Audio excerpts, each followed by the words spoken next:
इतना कमाए कमाए के घर बा कहा लोग बतावा 3-3 4-4 लोग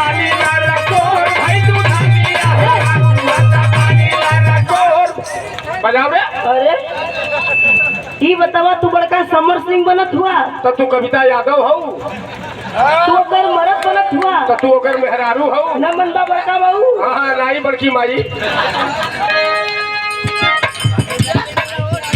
कहे जुआ का पानी ला रखो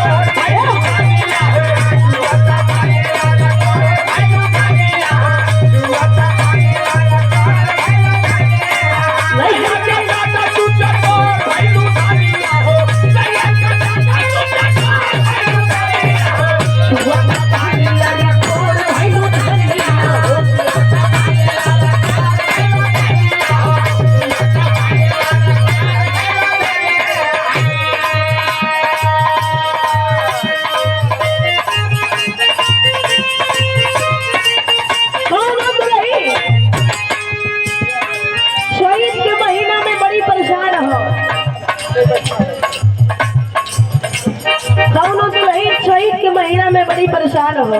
12 महीना वैसे महीना का नाम आ गई बता दे कि कुछ महीना बड़ा खास होला। जैसे में फागुन महीना मर्दन खातिर और सावन महीना मेहरारू खातिर। कार्तिक महीना कुकुरल खातिर। अच्छा जेठ महीना कदहल खातिर। आषाढ़ महीना मेढक खातिर। भादो महीना फैसल खातिर। चैत महीना